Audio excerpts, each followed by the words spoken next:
death of a soldier does get a lot of press.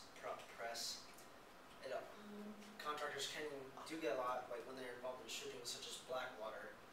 It may be, while it may be cheap for us to use them, they are also not liable for any actions that they do on purpose or that is by accident. They have been immune so far from Iraqi law. If their citizens are getting hurt by people that we pay for and then that we protect, that isn't right.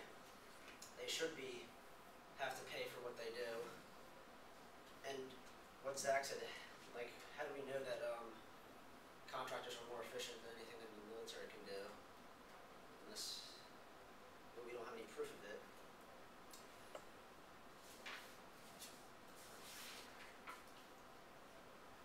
Do we really need to do we really need to have to upgrade our aircraft every single year? Is it absolutely necessary? Would every 2 years would that be an acceptable thing? I think it would be. It would also save us close to over $20 billion a year that we could use to invest in new technology to help our soldiers. And it's about it. Okay. Now we're at Jordan.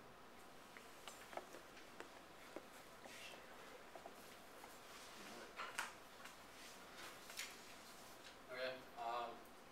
What he just said about it's not really efficient or whatever.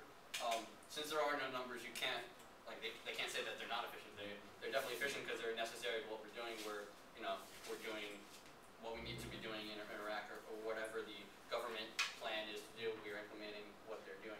Also, quote by experts at foreignpolicy.com: with PMFs operating on nearly every continent and generating an estimated $100 billion in revenue annually, they're certain to remain important actors in military affairs for the foreseeable future.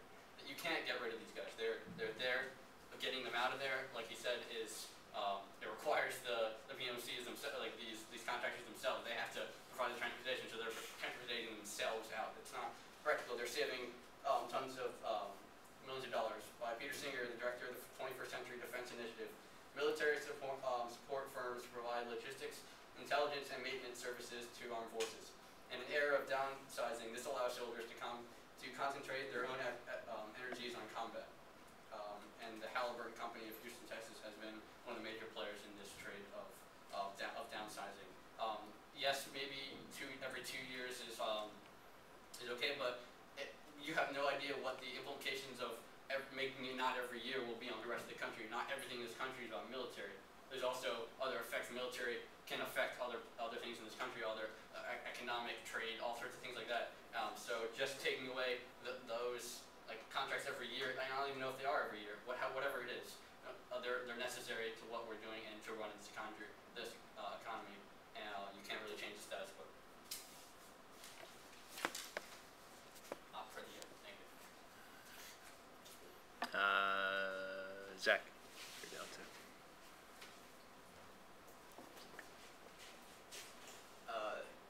We do get a different model every year, which is completely unnecessary, but I don't know how you could say that the rest of no one else in those other states and other places that we have the government set up, that they wouldn't want to not have private military contractors. I think the only people who wouldn't is people who are hired by those places and who would immediately be losing money. I think majority of the country pretty much agrees that we're spending too much money on the military. It's so shady how it's used that we don't know what goes to what. They don't have to tell us anything. They just collect our money and say, oh, look at this new toy. When is that really what you need to kill someone? Is that really what you need to defend your country? I think some of it's being power hungry and some of it's the contractors just trying to get their money, because that's all that matters to them. They don't care if innocent people are dying.